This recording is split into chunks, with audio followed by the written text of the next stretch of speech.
What's up, guys? EJ here, joined by Kendall here, doing this live YouTube video for our YouTube subscribers. Shout out to everybody who's checking us out right now. Shout out to all the people who may be new to the channel, checking us out, looking to get content on this very, very big day in high school basketball. We had the McDonald's All-American rosters come out today.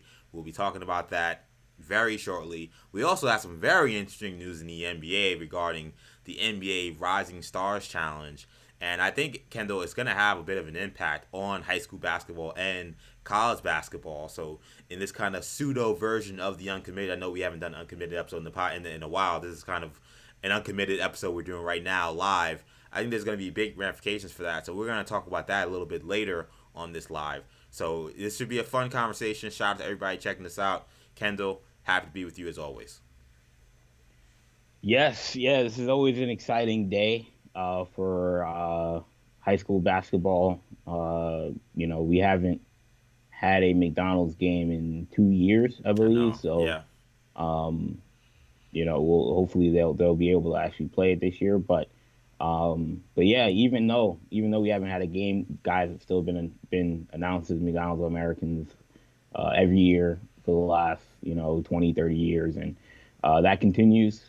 This year we have a very interesting class because, it's a class that's seen some attrition from what we thought it was maybe a year ago.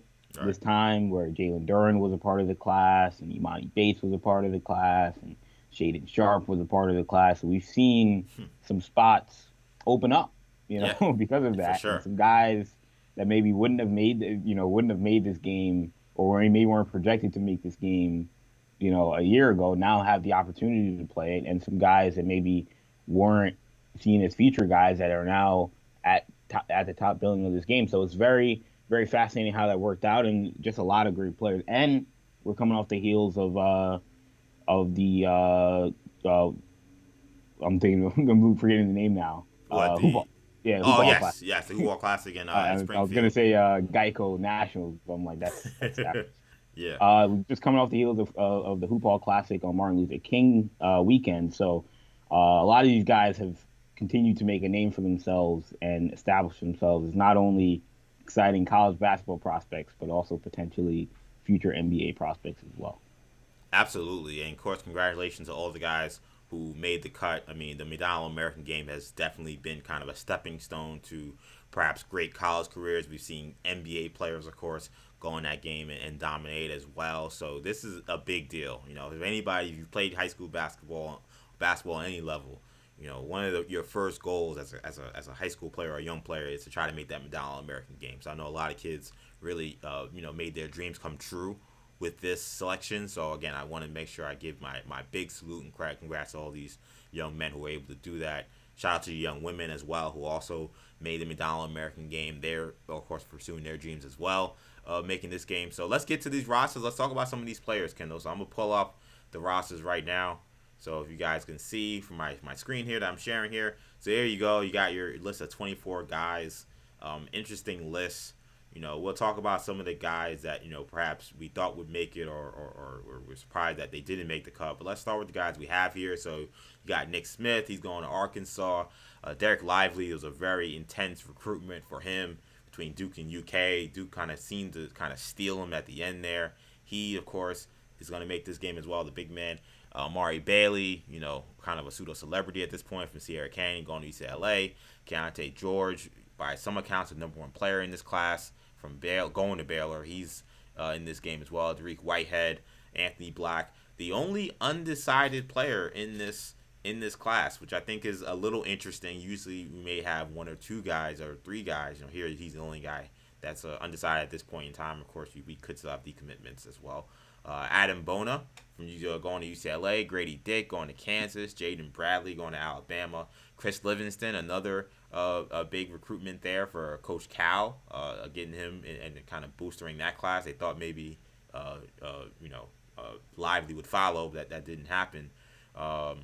So Brandon Miller going to Alabama, Julian Phillips going to LSU, Mark Mitchell going to Duke, MJ Rice going to Kansas, JJ Starling going to Notre Dame, Dylan Mitchell going to Texas, Ontario Morris going to Texas, Carson Wallace going to Kentucky, Jerice Walker going to Houston. Houston, to me, interesting player here. We haven't seen him recruit at the McDonald All-American level as much since Kelvin Sampson got there. So I think him to see they're cashing in on that Final Four appearance. They got one McDonald American this year. Kent Whitmore going to Villanova. Maybe a little bit of surprise there for him to make it. Kijani Wright going to USC. Also maybe a bit of a surprise, but a great achievement nonetheless. Khalil Ware, a big-time recruit going to Oregon. Jordan Walsh, the second player from Arkansas to make this cut. And Ernest Uday from Kansas. So, Kendall, you see the roster there. First initial reactions to some of the guys you see on there. The initial reaction to me is it's going to be a great game. Yeah, obviously. For sure. These are, all terrific players. I think what's always fascinating and fun about the McDonald's game, different than what we see in the summertime with, the EYL and the Adidas circuit and the Under Armour circuit, and also different than the high school season is that we have guys that, because EYBL is the closest thing you'll get to, seeing all these guys kind of competing against each other. But now you have guys that, Keontae George played on the Adidas circuit, and Nick Smith played in the EYBL circuit. Those might be the two best guards in the country, and Amari Bailey also in that conversation as well. But Nick Smith, and Keontae George now going to be matched up maybe with each other or against each other. I don't know. We'll see what the rosters look like. But that's a matchup we will have never seen on the summer circuit. And all of these kinds of matchups, you can see that maybe sometimes on the high school level, but now it's really no smoke dodging season. Like all of these guys now, have to play each other and will be playing with and against each other. So it's really a level playing field in terms of competitions, a level playing field in terms of the guys that you're playing with, and I mean it's exciting. And really quickly on that, before we continue, I think that's a interesting point, because how often do our perceptions of guys change based on the performance we see or during the McDonald American game, and not just during the game. Kendall, remember they have practices and scrimmages. Those practices and scrimmages have started to become even televised, or at least recorded, where people can actually watch them. Yes, the scrimmages are definitely televised. Yeah, the exactly. Practices are heavily covered. Right. So I think about some of the players we've seen come into the college game in the last 2 years, whether it be freshmen who came in and kind of surprised people, who were maybe not top 10 guys but were good players, guys who were maybe top 10 guys who were kind of disappointed. I kind of wonder what would have happened, how we would have seen those guys coming in if we would have saw them playing in a McDonald American week, where we see them practicing against elite level guys, see them playing against elite level guys in the game. That could change the perception of a lot of players. So this is going to be a big week for these guys who go out there and play. Yeah, I remember a big guy or a big name that really sort of opened a lot of eyes during the McDonald's week years ago was Marcus Smart, because he was not a big time AAU guy. I think he played on the Adidas circuit for a lesser known AAU team, and he didn't go to some major prep school. He went to a smaller high school in Texas. Right. And at the McDonald's week, again, no smoke dodging season. He's going against all the best players in the country, and he showed out as one of the best guards in the country. We had already known he was a McDonald's level guy, but then people started to talk, is this guy going to be one and done? And then in an instant impact at Oklahoma State when he got there. Those kinds of stories come out of this game. The players, the immediate players to watch, Keontae George going to Baylor, terrific 3-level scoring guard. Can handle the ball, can shoot from range, can get to the basket, is strong, not not somebody who's frail, has a college level body already. He's a guy that you definitely earmark as a guy who should have success in this setting. And then I mentioned Nick Smith as well. He's a guy that. Yeah, talk about Nick Smith a bit, because I feel like Nick Smith is somebody, during our time here, as I'm trying to pull up some clips of him, he's somebody that we haven't gotten to talk about as much since Yes, we haven't done the Uncommitted in a little while, but he's he rose. just skyrocketed in these rankings. So yeah, please talk a little bit about Nick Smith's game. I think a lot of people are starting to kind of get to know this kid. Yeah, he's a guy that I watched um, live during the Peach Jam Championship against Jalen Duran and Derek Lively in team final. He was playing for Team Brad Beal Elite, and I mean Nick Smith is a very D'Angelo Russell. I mean, on the broadcast today, Mike Schmitz compared him to Jamal Crawford. He's in that mold of a wiry, super slick, 3 level scoring guard. Not the most athletic guy, the strongest guy, but uh, in a class where there aren't a ton of highly I want to say there aren't a ton of highly skilled players, but a guy who might be the most skilled player in this class. Again, not a super athlete, but terrific with the ball in his hands. Almost a wizard, Yeah. in terms of his handle and his shot making ability. He's got super range. So, um, and quite the get for Arkansas. Eric Musselman um, obviously did an excellent job with Moses Moody. Um, we're seeing what he's doing with Note right now at Arkansas. Um, but this is going to be, I think, an even different level kind of player. Moses Moody obviously was a lottery pick, but he was a guy on the wing who, kind of played his role, didn't do too much. But Nick Smith is a guy you get the ball in his hands. You put the ball in his hands from day one, and he looks like he's going to be a 16, 17-point scorer in college. And then to get him and then also get Jordan Walsh, who's a super athletic wing as well, things are looking up for for the Arkansas Razorbacks. Woo pig sweet. Yes, indeed. And to me, I think it speaks to Eric Musselman coming in and really throwing his weight around and really becoming one of the more elite level coaches on the college basketball level. We understand he Yes. has a deep NBA background, stat coach in the NBA, he coached in the NBA, and we saw him have that success at Nevada, and you see him go to a school like Arkansas, and I've seen people talk about it recently, Kendall. And I think we got to talk about it as well. We know the SEC is, of course, football royalty, football heaven, whatever you want to call it. We know that football is a big deal, but the days of thinking that it's just UK and a bunch of other people are far Yeah. gone. I mean, to me, these are programs now that really care about basketball on a very high level. And if you just turn on a game on a Saturday or any given Monday or Tuesday night, and you see some of the competition, some of the athleticism you have from some of these SEC teams, it is legit. So it's not surprising to me that you have 2 players going to Arkansas, 2 players going to Alabama.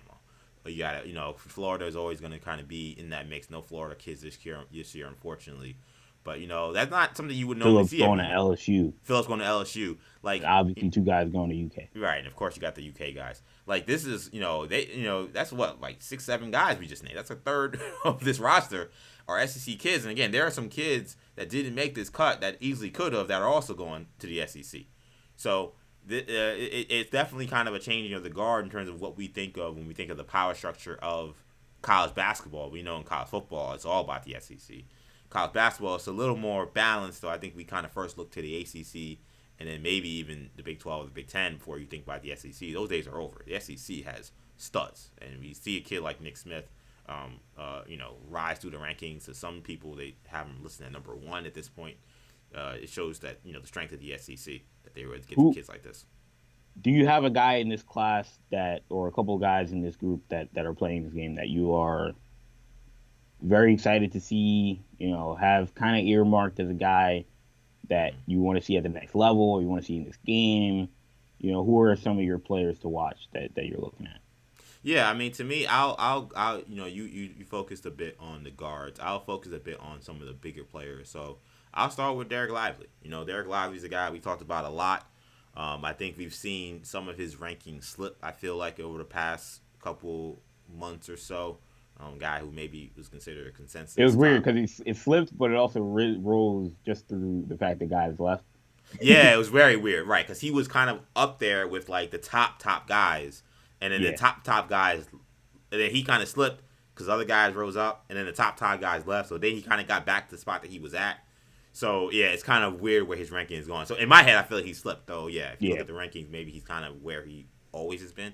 But I think Lively is the first guy I probably would think about.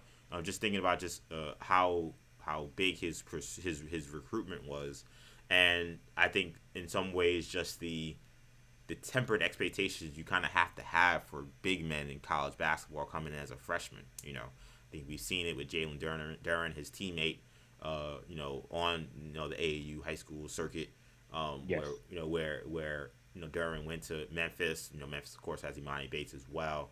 The expectation was this is a player who's gonna really dominate, and he's played very well. But he just changed life for Memphis? Clearly not. We saw Penny Hardaway throwing F-bombs just a couple of days ago. So things haven't necessarily gone, I think, the way that they would have hoped. And I think we've seen other big men in the past come in, and again, we kind of expect them to just kind of take over and just dominate, and they don't do that. I'm trying to think of the last time. I mean, to me, I think about the last time Duke had a big that was kind of this decorated. I guess you would say am I crazy to say it's the kid from Miami? I can't remember his name now. Vernon Carey. Carey, yeah. I was about to go Okafor, but then I was like, well, Carey's probably. Yeah, I was gonna say Okafor as well. Yeah, and I thought, well, Carey might be the only guy since Okafor though that I would consider in Lively's class. Yeah, at the 5 spot, yeah. Right at the 5. I would say he was ahead of Wendell Carter. Wendell Carter was really good too. I would say Lively might be a notch ahead. Yeah, I would say so as well. Just a notch, but and then I would say, yeah, like you said, he's in that class with Okafor and Carey of guys who were top 3 in their class, at the 5 spot that are ending up at Duke. And he's totally like Carey and Okafor were very similar in a lot of regards. Yeah. There were a lot of comparisons of the two between the two. Lively is a totally different big than Duke has had, than Carter or Carey and Okafor, guys who are they're different players altogether, but definitely more offensively focused. Maybe a little bit more plotting. Carter is a little more versatile than the other two, but Lively is a he's a vertical floor spacer with his lob as a lob threat. Yeah. He's a excellent rim protector. The first name that always comes to mind. I mean, I was watching the announcement show with our dad, and he mentioned Tyson Chandler. That's the first thing that comes to mind when you watch Derek Lively is Tyson Chandler, and again, that's a big that they haven't really had. But we've also seen the success that they've had with Mark Williams this season and even last season to a degree. I do wonder, is Mark Williams going to go to the NBA? Because they've got Derek Lively coming in. Yeah. He's good, Mark Williams, but is he going to be a first-round pick? In today's NBA, I mean, if you're not a dominant big man, your stock may up a little bit. So there's a chance Mark Williams kind of, is he going to get pushed out? And, all that stuff is a little different. But, but there's a chance that Mark Williams is in a weird spot personally because you've got Derek Lively coming in. You've got Kyle Filipowski, who we'll talk about in a little bit. Yeah. But coming in as well. And, where do you go? Because if you're not a guaranteed lottery pick, you may want to come back, But, and now in today's day and age with the transfer portal, Mark Williams will be fine on some level. But awkward situation right there at Duke. The other guy I'd like to mention real quick as well is a guy I talked about a bit, who I said was really how they recruited big get for Oregon. I would say Kyle Ware as well would be again staying with the big men theme. To me, if you think of like body type similarity, maybe not as tall, but he's almost there. I mean, it's almost like watching a young Rudy Gobert out there. I mean, I thought you were gonna say Hassan Whiteside, but same. Yeah, Whiteside is a decent one too. Same team. Right, yeah, then they're playing on the same team, ironically. But that kind of like really gangly, just like erasing at the rim, kind of shot blocking. To me, he's a player where you kind of see he's still kind of trying to figure it out in terms of putting together the offensive game. But you think of him just as a rim running, kind of rolling big man, and the defensive potential. Seeing him go up against Lively, I think I assume that matchup will happen. We got to see how the roster shake out. That could be very entertaining. I know a lot of NBA scouts will be definitely paying attention to that matchup because Ware is starting to continue to rise up the rankings as he continues to fill out. He has all the tools and the body type to potentially be a game-changing player. So he will be someone that I'll also be interested in checking out as the Pac-12 representative there. I believe he's the only. Oh, there's a guy at USC, Johnny Wright, but besides the UCLA guys, that's it for the Pac-12. So I'm looking closely at Khalil Ware. Yeah, I mean, this is yeah. There are a couple other guys I'm a fan of in this class. Really like Dariq Whitehead, who's going to do. We've talked about him on the show in the past. Which is not really a controversial thing to say. I really like Dariq Whitehead. Yeah, you and everybody else, right? Welcome to the bandwagon. Jaden Bradley, point guard at IMG, really good. In the backcourt together with Keontae George over at IMG. I mean that would be probably the best backcourt in college basketball, and they're playing together in high school. So the high school basketball landscape sometimes there are a lot of high school basketball programs that would make the NCAA tournament if they're playing college basketball. So it's really ridiculous. But really a great floor general. I think is a guy who will end up being a lottery pick after a year at Alabama. Wow. Going to be interesting to see what happens with their guards. Do Quinterly? I mean, I guess Quinterly's a senior, but with today's thing, guys get fifth years. And you can over say. Year. Does he go to the league? We assume Davison leaves. Right. Assume Davidson's one and done. What's his stock going to look like after the season? Alabama's kind of struggling, but he still seems like a guy who's going to be a first round pick. Grady Dick, a wing shooter out of Sunrise Christian Academy in Kansas. Yeah. Going to Kansas. I watched him play in one of these high school showcase games against I want to say it was Montverde or IMG. I'm forgetting now these teams play each other like a million times, so they probably watch both of them. But super, is a big time shooter. Really good with the ball in his hands as well. Kind of player Kansas hasn't had in a long time. I'm really trying to think back to. Brandon Rush, they don't really have a whole lot of, they haven't really relied on wing shooting a lot. Ben McLemore is another guy at a 2-guard spot that they've had. But I guess some people maybe would say, especially after we saw from last night from Abaji, maybe Abaji, Christian Brown as well is another guy on this team that, he fits those kind of archetypes of guys. So it's a really interesting guy. And the last guy I want to mention is Jarace Walker, like you said, who's going to Houston. I mean, this guy also at IMG Academy again, just complete, the ridiculous team that they have. But the guy is a freight train, undersized, but he's a tank though.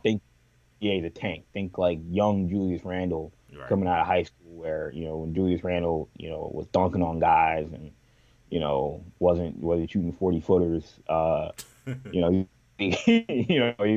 this guy is a physical specimen and the kind of player that you say Houston, hasn't had this kind of guy. I mean, they had, Quentin Grimes and, they've had success with different guards, but a forward with his kind of athleticism is a different kind of player that they've had.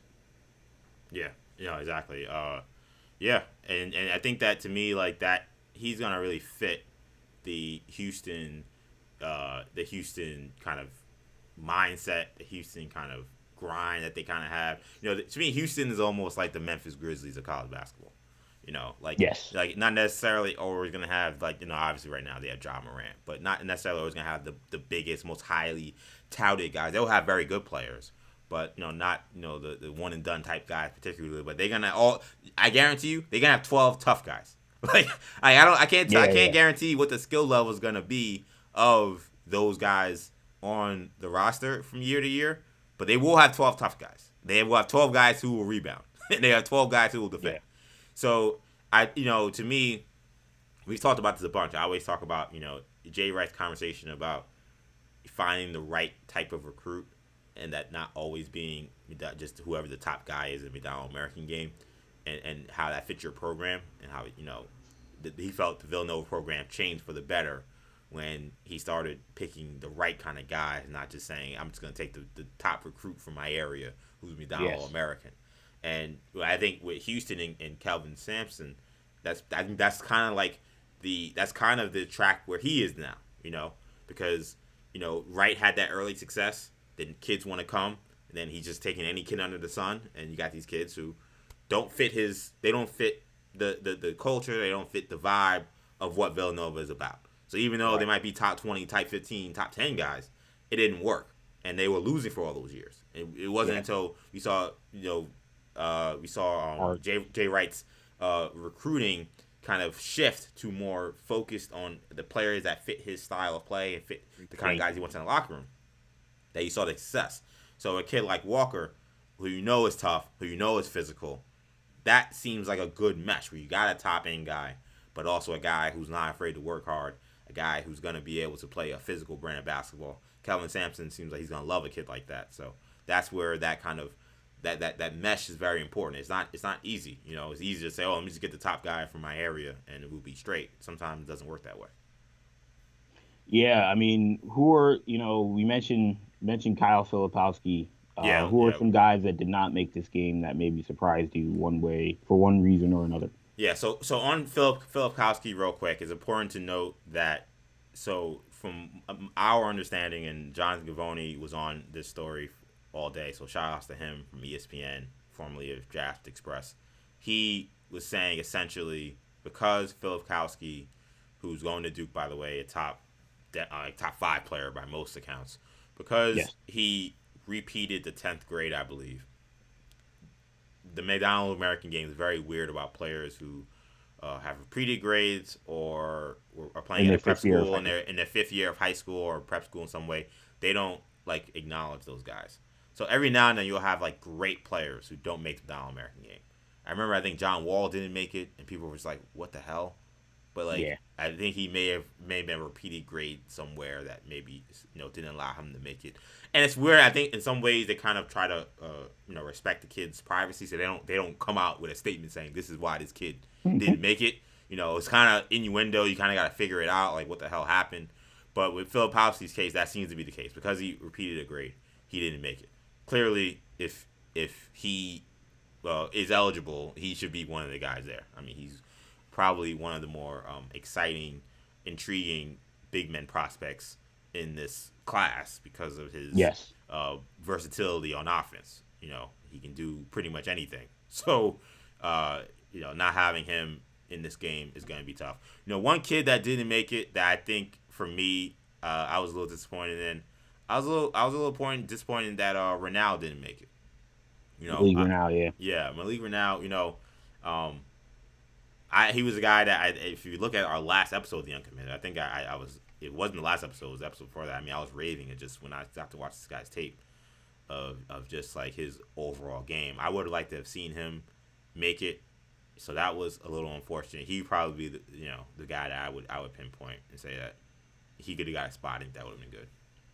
I think a big man that didn't make it that surprised me was Johan Traore. Big man out of I believe from Georgia, but goes to let's see what high school he goes to Dream City. Yeah, Dream City in Arizona, which is where Shaedon Sharpe was at before he transferred. Johan Traore is a guy that I was a little surprised didn't make it. It kind of depends on who the scout is that's evaluating him.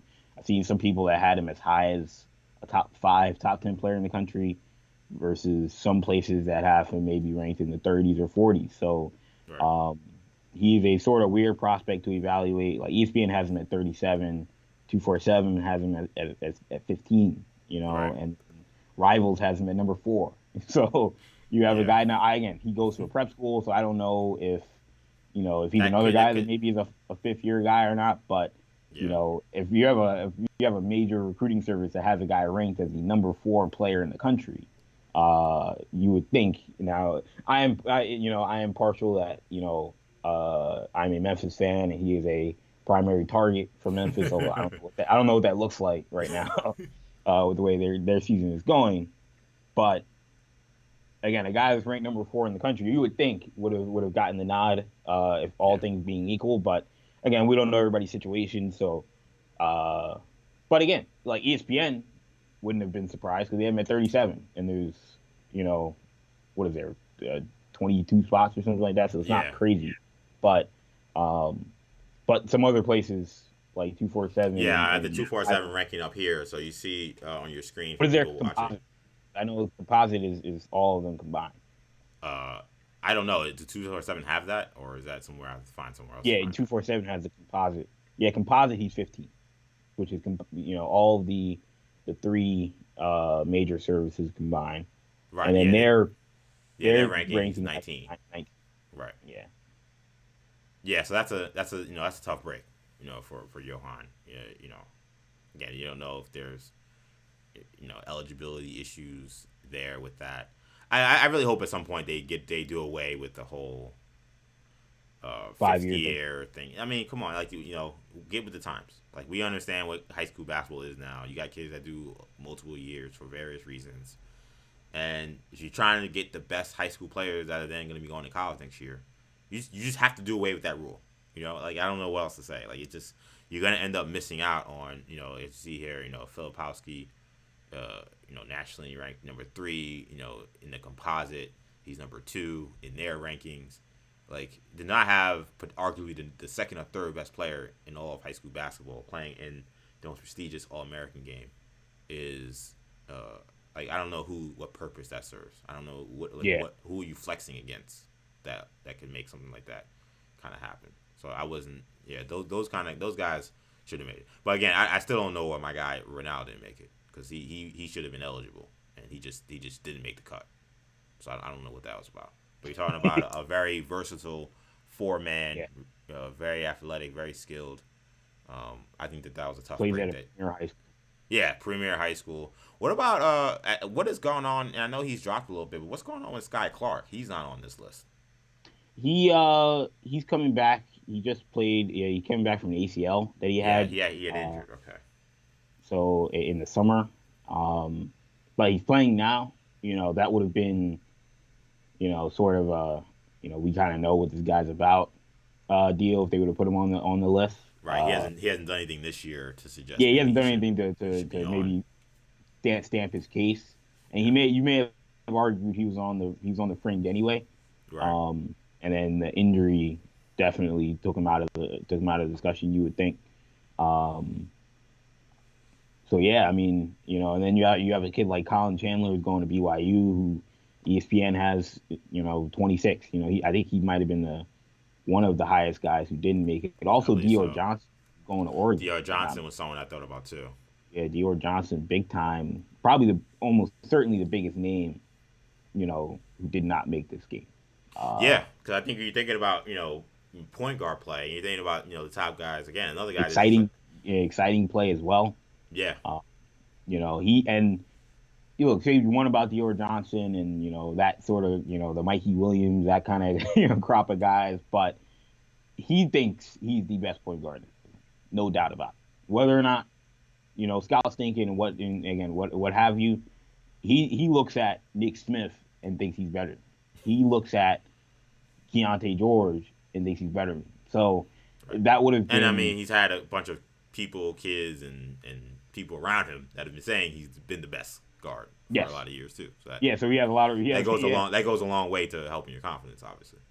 Yeah, and so that would have been exciting to see him on that stage against all of these guys, regardless of the ranking, because it's not like he's ranked. Him missing it, like, didn't Lance Stevenson also not make the McDonald's American game? I want to say Lance Stevenson made it, okay. but I remember Lance Stevenson. I feel like there was a guy kind of like Stevenson where like he had been very highly rated his entire life, and then somehow he got to the McDonald's American game and he didn't make it. It was just like, really? It's like, okay, I get that maybe he's not the number 1 guy, but he. Yeah, Lance ended up. He didn't make it. He did make it. Okay, then. Yeah, he was a fringe guy though. He was a guy that. Yeah. At the time, there's some people saying he didn't think he should have made it. People didn't think he should have made it at that point. Nuts. Yeah, that would have been foul. I'm glad they did put him in. But yeah, Dior Johnson. I would have liked to have seen him.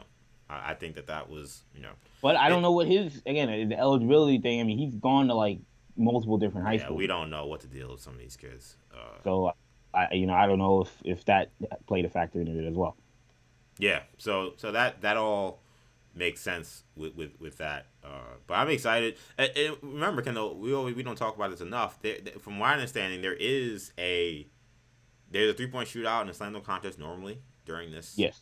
ordeal. I'll ask you to make a pick for out of this crop who you think would win the 3-point shootout in the slam dunk Interesting. contest. Interesting question. That Yeah, might no, be the put you funny question. put you on the spot, but I'm glad I remember because I think this is a good question. 3-point. To me, it's certainly I think going to be between Keontae George That's what I was and thinking. Grady Dick. Um, I'll say Grady Dick. Okay. George might strike me as the kind of guy who's an in-game shooter, but Right. he's in the conversation. But who would you go with? I think I would go with George. He Yeah, George has it. definitely does scare me as a guy that's more of a scorer than a shooter. But Right. he also strikes me as the kind of guy that in competition he don't want to lose.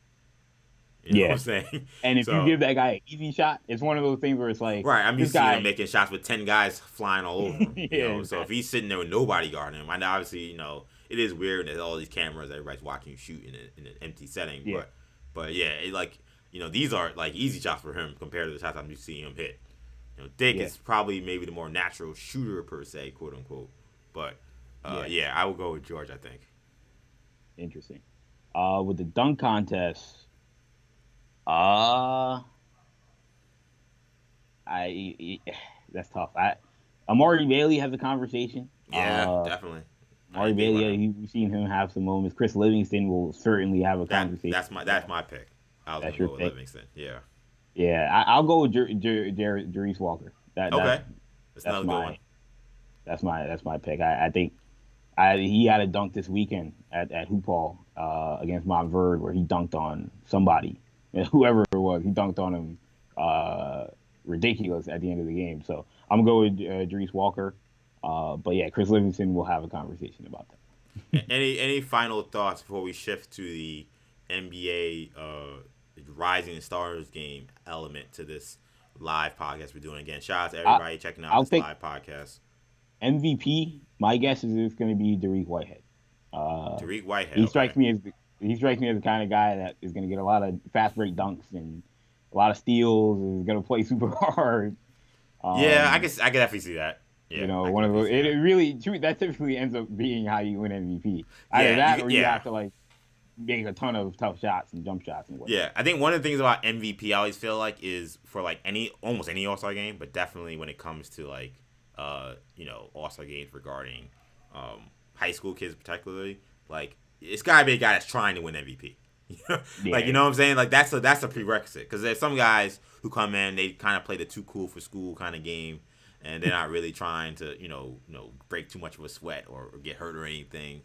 And in order to like win MVP in a game like that, you got to be like trying to win MVP. And Yeah. he definitely seems like the Whitehead's the kind of guy that I definitely feel like he'd try to win MVP. If I had to pick a guy to win MVP, I think I might go like Amari Bailey. He also seems the kind of guy. Like Yeah, that. he fits that. Like he definitely, and I think he'll also get like some like highlight reel plays that also is what you need too. Like if you can't like bury the other team, like some like a lot. Like, there's like two to me. There's like two clear ways to win MVP of an All Star game. You need to bury somebody with 3-pointers, like just make a bunch of them, which some of these guards and wing guys they can get hot and like they go crazy. Or you need to just be out on the break and trying to dunk every single time. You just get because nobody's gonna guard you, so just get as much easy layups and dunks as possible. Bailey strikes me as the guy he's gonna make sure he gets those layups and dunks. So I think I'll go with Bailey for the MVP of this game. I can't wait though, man. I mean, I can't wait. Yeah, I mean, remember we did a whole scouting notebook last year in the Iverson class. I know. That was a lot more mixed in terms of the level of players. You had guys who were ranked at the top, and you had some guys that were 4-star on the radar guys playing. This is them picking the best of the best. We haven't seen this in 3 years, so feels like. So, it's going to be very exciting. Yeah, it will be. Now, I do want to shift focus for us again. Shout out to everybody who's checking us out on this kind of impromptu live podcast YouTube video that we're doing on the McDonald's American game. We want to shift focus because there was some other very interesting news today that I think is worth talking about. So, if you guys are familiar with NBA All-Star Weekend, every weekend they always have on the Friday night the Rising Stars game. Typically, it's been 10 players for the world. Recently, it's been 10 players for the world, 10 players for the U.S. Fresh rookies and sophomores playing in just a regular game, and that's what it's been recently. Before that, it wasn't even anything with the USA in the world. It was just the 10 best rookies and sophomores, regardless of where you're from, and that was it. And there's been a lot of talk over previous years about how they need to freshen up All-Star Weekend in some major way. I think you and I don't know how you feel. Actually, I don't know how. We didn't talk too much about it. But I was shocked at just like how much they're just completely upending what the Rising Stars game has been and what it's now. Yeah, I know we have talked about it. I know we have talked about how they need to change. Right. We all have agreed. We've had those conversations. Right. I think we agree that we need to be changed drastically. Yeah, the Rising Stars USA versus World thing. There have been some great moments for sure. There have been some great matchups, and because of the infusion of the global aspect of the game in terms of prospects, but it's probably run its course. And there have been a lot of, I think, even just in terms of building the rosters, been a lot of snubs. There's been some guys who've had great rookie seasons or great sophomore seasons that didn't make it because they had to fill out 10 guys that aren't from America. Right. Which there might be 8 that deserved it, but then there's 2 guys that barely played that end up having to make the team. So that becomes. I think Frank Ntilikina made it one year. He was struggling to his sophomore year, I think. I was like, he's struggling to break the rotation, and I'm like, hey man, Frankie Smokes, the French Prince, let's get it, But there was some nice sophomore that was just sitting around like, are you kidding me? How did I not make it? In the rookie, and that's the thing. Like in the past, when it was rookie versus sophomores, or even when they just drafted rookies and sophomores, it was always, there was never really any snubs. You always got the best rookies and the best sophomores, and that sort of went by the wayside. Yeah. So now we have this new shift, which was reported first by Shams Charania. So of course, shout out to Shams for getting the scoop as he usually does. Along with of course the other scoop legend and scoop god that is Adrian Wojnarowski. So I'll just post up the tweet right here. This is what he tweeted earlier this afternoon, just about an hour and a half before we went live. The NBA has a new format for Rising Stars at All-Star Weekend, featuring 4 7-player teams competing in a 3-game tournament, each game having a final target score. 28 players will be included. It will be 12 rookies, 12 sophomores, and for the first time, 4 G League Ignite players.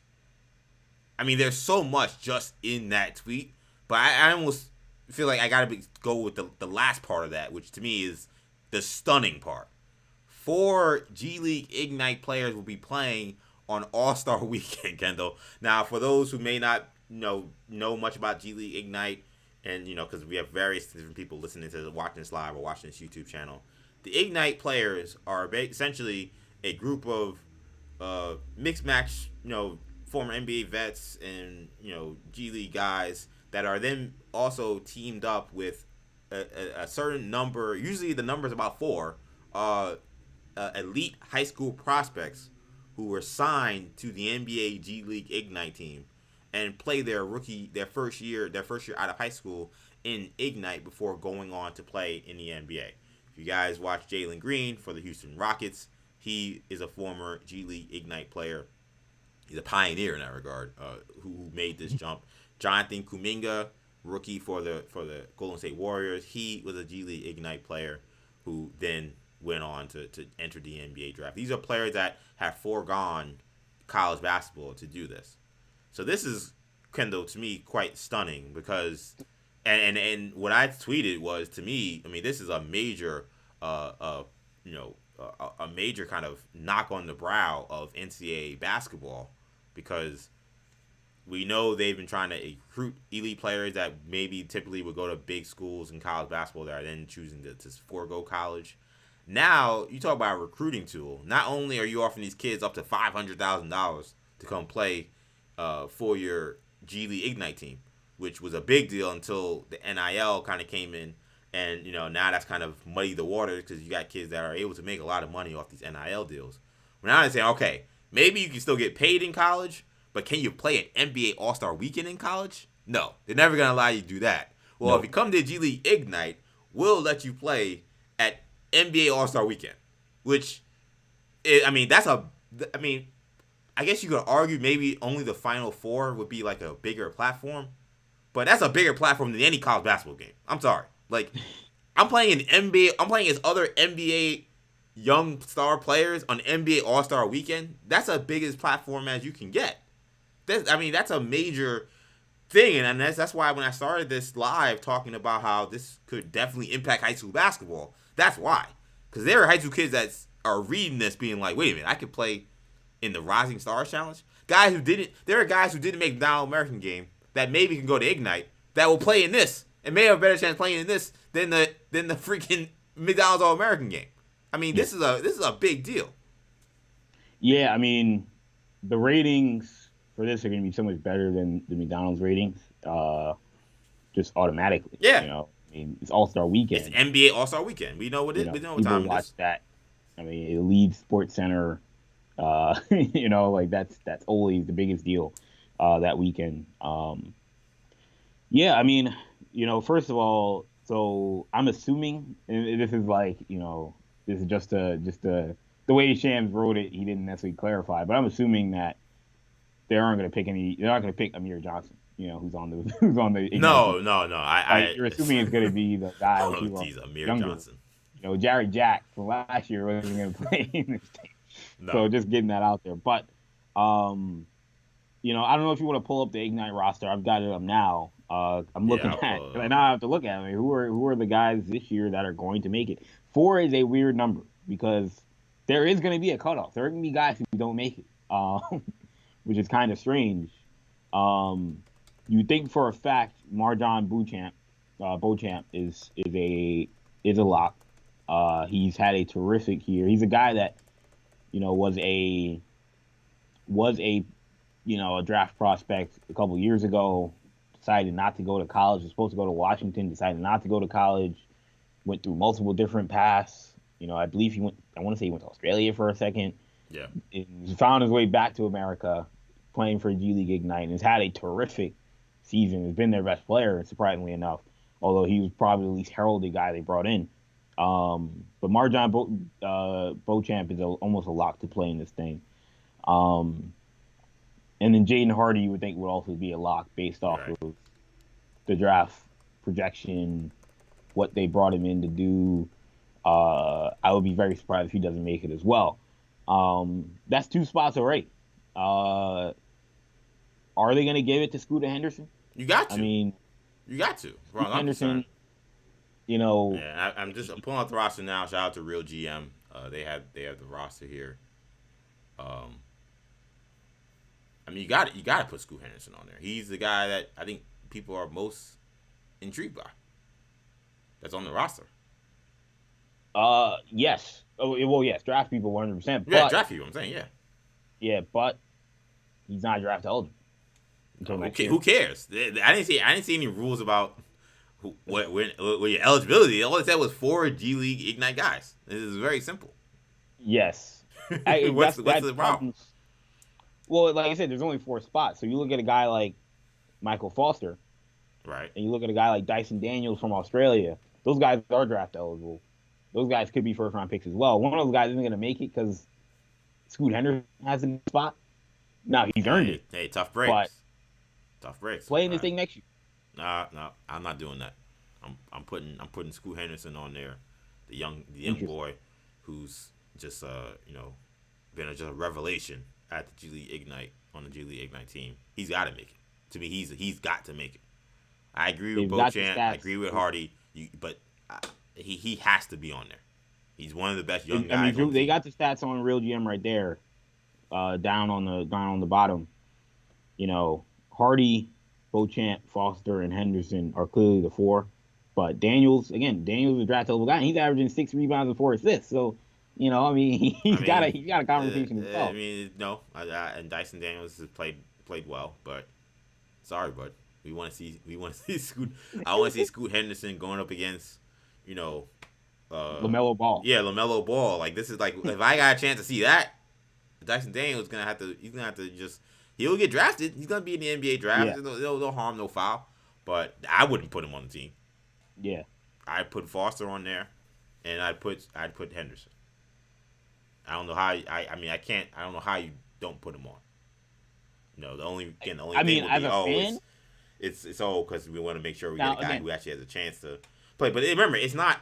I know yes, there's gonna be some evaluation, but it's All-Star weekend. Like and these guys, I assume won't be playing like live or die Game 7 kind of basketball. right. Well, I don't want to see that. Like I don't need to see Dyson Daniels in that kind of game. But in terms of the excitement, they're gonna take everything. Yeah, they will into consideration. Now you're right. Scoot Henderson, what he can do at 17, playing in a game with actual NBA players. Yeah, it's definitely very interesting to watch. Let's see it, man. What are we waiting for? Yeah. I mean, regardless, like you said, this is fascinating. Fascinating. This is a fascinating idea. It really reminds me of hockey with the All-Star game where they separated. And I've mentioned this as a potential All-Star game switch as well, to have multiple different teams beyond just the two. And maybe this is them testing that out. And to see, playing a game if you look at Shams' other tweets. Yeah, I'm about to pull up those other tweets as well.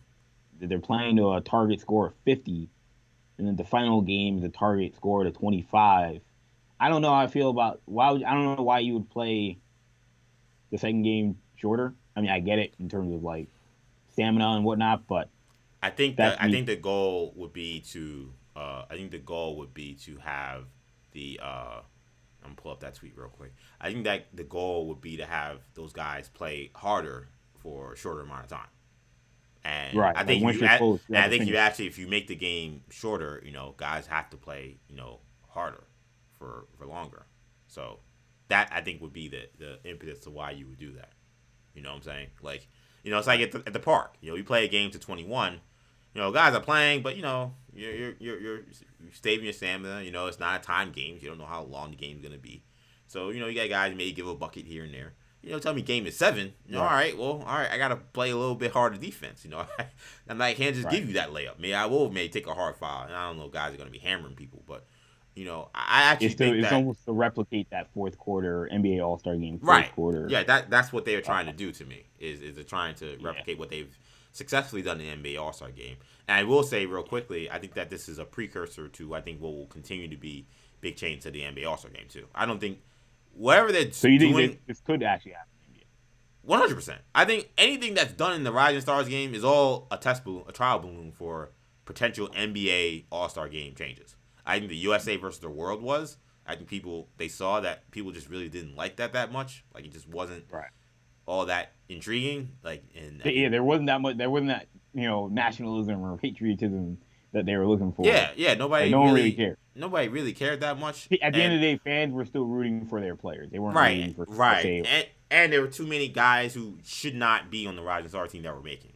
So we never want to see it in the All-Star game. I mean, we've argued to the death for the last spot in the All-Star game. Like, imagine if it was just like, Joe Ingles. That's what Rui Hachimura Joe Ingles made it one year over Russell Westbrook. Like, could you really imagine what NBA Twitter will be like? I don't even want to imagine. That's a dystopian. That's a dystopian dark timeline. Somehow darker than the timeline where we're living in. So they couldn't do that.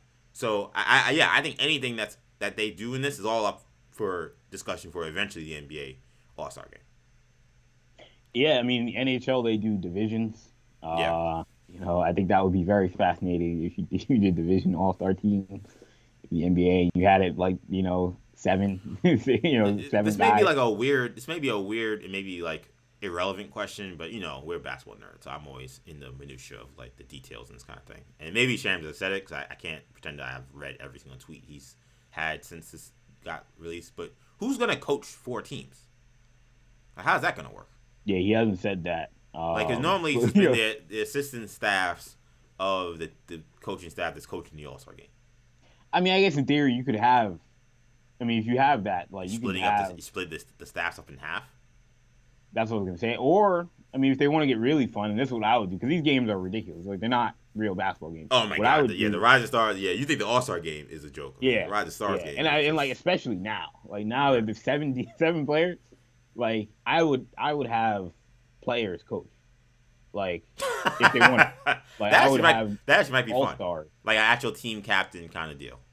Yeah, like I mean, I think they've done it in the past, but like I would make Donovan Mitchell. Well, what they've done in the past is they've had like a real coach, but then they've had like Kevin Durant or like James Harden, like coach. That's what I would do too. Where like they're not really making the subs or anything, they kind of just on the sidelines cheering like they actually are coaching. Is very weird. Right. So you'd have that. You just have one of the players be that guy.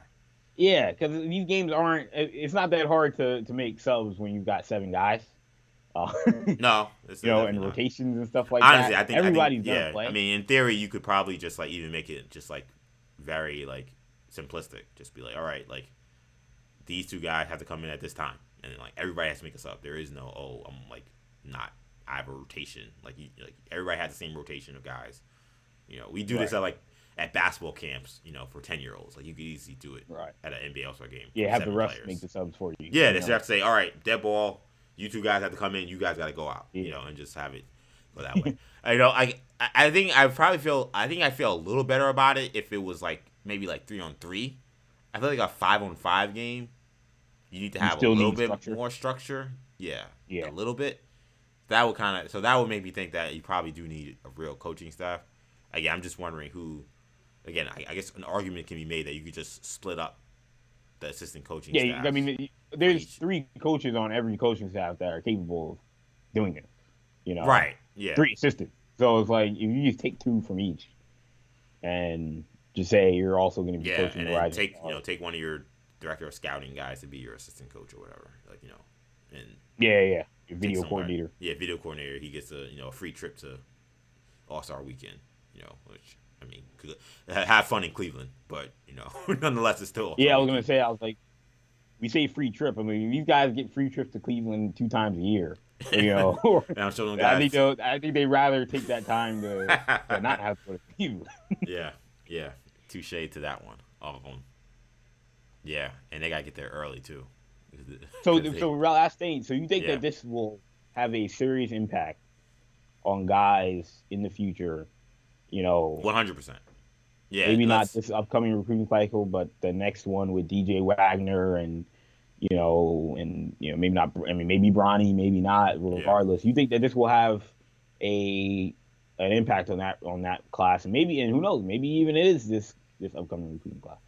Yeah, I totally. Because NIL has sort of been a major blow to Ignite, so they have to come back with something major as well.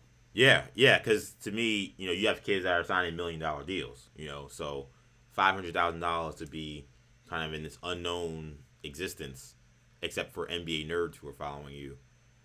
I think we both kind of agreed that, while that money was good, that I think we still kind of lean, hey, college basketball still may be the best outlet for you.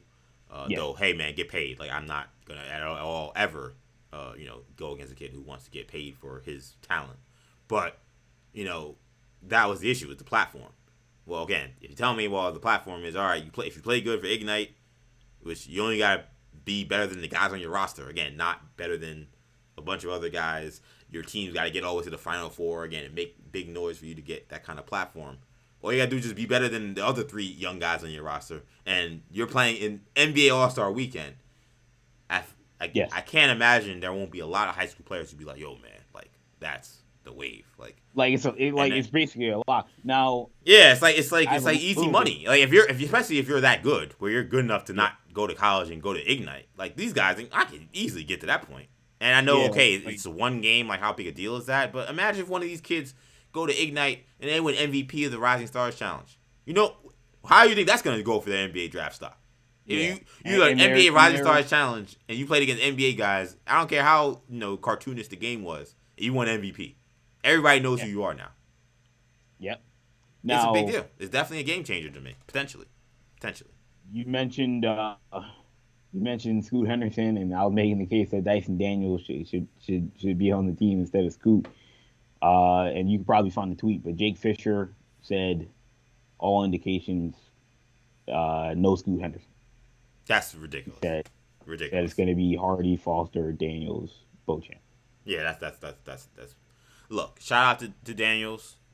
He's played well. Obviously, he's in this class. It's important to get to see him in that evaluation period. But nobody's trying to see this.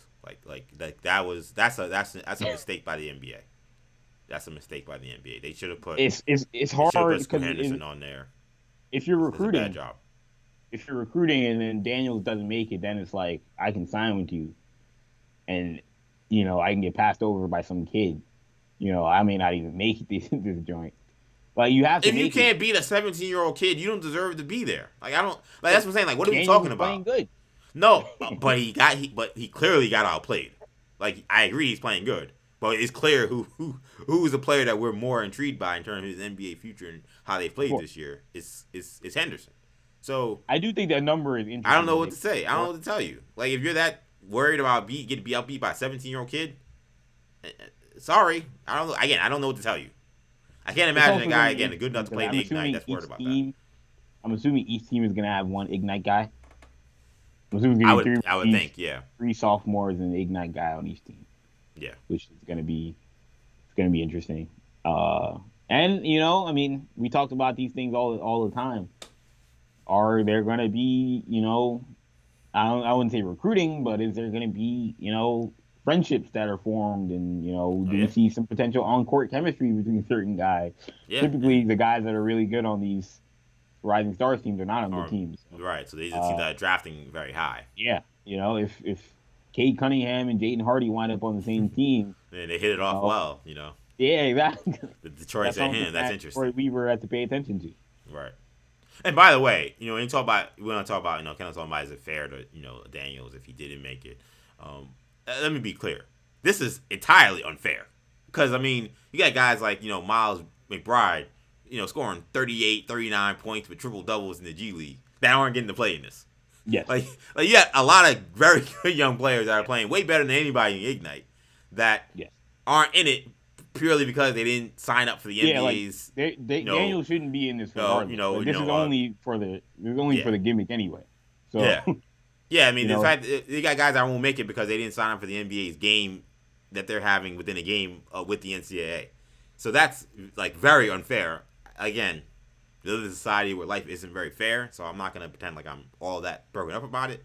But I think that did have to be mentioned because I'm like, there are guys who've been getting time and splitting time between the NBA teams and the G League in their rookie years that have been playing like outstanding. Because it seems like all those guys go down there and they light it up. And you got G League guys, scoring, 11 points a game, saying, "Well, you're playing in the Rising Stars Challenge." You're like, "What?" Yeah. Like, are we convinced that all those guys are first round picks? Like, is Daniels definitely a first round pick? Daniels, I would be surprised if he doesn't get drafted. Okay. Now Foster, I think is not a. Is Foster a first round pick? Like, yeah, guys who might not even be first round picks that are now getting to play again. Boston moved by the NBA in this fight against the NCAA and their NIL rule. But you got guys who aren't even guaranteed to be first round picks that are going to be playing in the All-Star weekend. Again, this is bonkers to me, which is why I'm glad we talked about it. We had to talk about it. That's a major reveal and a major move, Yeah. NBADraft.net does not have. They don't have Foster in the first round. They have him going 39, but they have Daniels going 25. Okay. And I've seen him mostly in late first round. That's why I said he's guaranteed. Right? It looks like he probably would be it if it was today, but it's a lot of time. We got a whole NCAA tournament. We got still got a long way to go in the conference season. We got about another month, almost another month and a half before we really end that. So, and of course, it's March Madness. So it's not. I mean, this is going to be huge for these guys' profiles. So. Yeah, and by the way, we talked about. Yeah, go ahead, Kendall. I was gonna say we've talked about the Ignite guys being, sort of playing basketball Siberia essentially. Right. Nobody's watching. Well, if I'm telling you it's an automatic ticket to All Star Weekend, now all of a sudden you become a household name instantly. Yeah. People start, and particularly like you said, if you play well. Um, and then imagine when you start to get the guys that are big time, like Jalen Green, had he played in this last year, would have Oh my been God. huge. Yeah. Like he was a household name going in. Yeah. Now this year they weren't able to get that guy. Hardy was big, but he wasn't as big as Jalen Green from a brand standpoint, from a name standpoint. But if Imani Bates were to go there next year and leave Memphis, that's another kind of name where it's like if you have Imani Bates playing All Star Weekend, like, that's a huge deal. Yeah. Exactly. So yeah, no doubt this is a huge project. Yeah, definitely. And then real quickly, I just wanted to mention real quick because I had it up. This also be a part of the game that there's going to be a clutch challenge in between games 2 and 3. So in between, I guess, the last semifinal game and then the final game, where they'll be divided into, where there'll be players divided and they'll have to shoot from different parts of the court to recreate iconic NBA shots. Again, this sounds like the craziest kind of like a crazy drunken stupor that somebody went on coming up with like the craziest thing we could do to Yeah, that part is the rising stars. Weird. Yeah, I don't really understand why this is happening. I guess the only thing I can think of is maybe they were the games will be too short, so they were like this thing will be over in an hour, I guess. So we got to put something else in there. My thing is just make them do a dunk contest, or I guess maybe you can't because maybe some of the guys will be in a dunk contest. But I mean, make them. So I'm assuming that they make them do something. This is another way for them to put over the Ignite guys essentially. Right. I mean, the Ignite guys are gonna get another chance to do some stuff. Like they'll be front and center again. Yeah. This time with NBA guys putting them over. So automatically, again, this is them saying, regardless of the game, if a guy is struggling, they may not be in there in crunch time. You can still create a moment, regardless of how you play in the game. You will be front and center. Yeah. Guaranteed. Automatic. Just by signing with us. You're right. Staying healthy. You'll be guaranteed front and center at NBA All-Star Weekend. Yeah. Which is, massive. That's a massive move. Now, I guess we can end on this, Kendall. My last question is, why do you think the NBA is so hell-bent on just eliminating NCAA basketball? Like, what are they doing? Why is this so important to them? Because this is clearly, I know there is some entertainment values for this. Like, they definitely need to do something with Rising Stars. So, I'm welcoming them doing anything. So this is unorthodox, but I'm definitely willing to see how it goes. But what is behind this beef between the NBA and the NCAA? I think the NBA is invested in really building the G League. I think that's their, because people always ask what's the investment? What's the return on investment for giving these guys all this money and even doing this Ignite thing? Like, why not just like the NFL does and just let them go to college football and build their brand, and then you get the return on investment when they get to the NBA. But I think that their goal is to not do the NFL format, but to do the Major League Baseball format and build a real minor league system that can be sustainable and self-sustainable. And I think that what they need to do in order to do that is sort of wipe out college basketball in the process. Crazy. and build the G League. And so to continue to build the profile of the G League and to continue to build the profile of the G League Ignite, they've got to do these gimmicks, like put these guys in All-Star Weekend.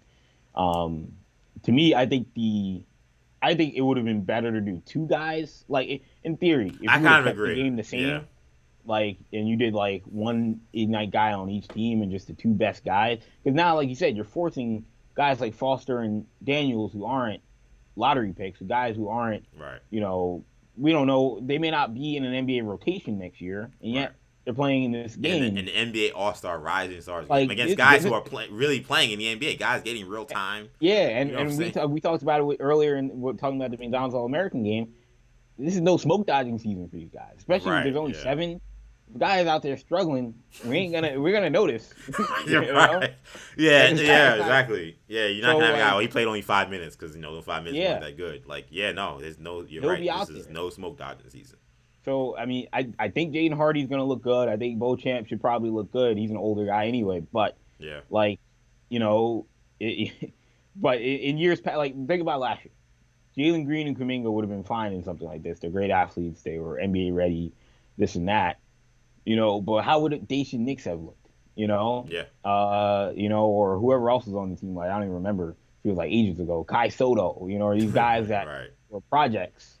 If you would have put them in something like this, Dacian Nix, barely on a roster now. Right. So I don't know. Yeah. Yeah. It's an interesting experiment. There are long-winded answer to your question about had nothing to do with what does this have to do with the fight between the the NCAA NBA and professionally Right. taking down the NCAA, but I think their goal is to continue to build a profile of the G League. I think that is their return on investment overall. It also is a shame that we couldn't get some of the overtime elite guys. I think that this is also a blow to them as well. We can't forget about that. True. Overtime elite has probably they have a better roster than the G League does. The G League isn't as focused on having 30 guys Right. like overtime is, but overtime has 30 guys. So like them picking the best four would have been even better than the G League's best four. So Yeah.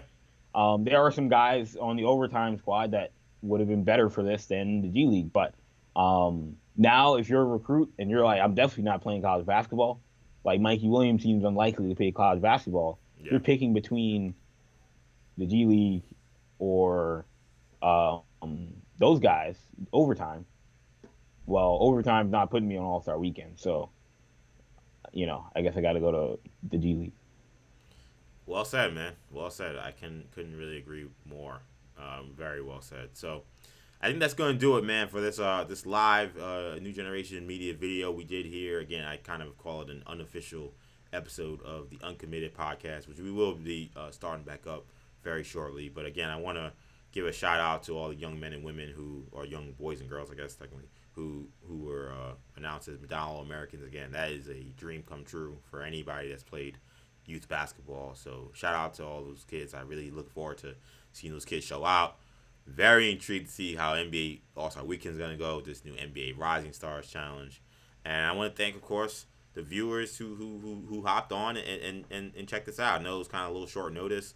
We definitely want to do more of these live videos when we can, and we'll definitely probably do a better job of maybe promoting when we go live so that you guys will have a full heads up. But for the people that are checking us out well after we went live, just wanted to see what we talked about. Thank you guys, of course, for checking out our video.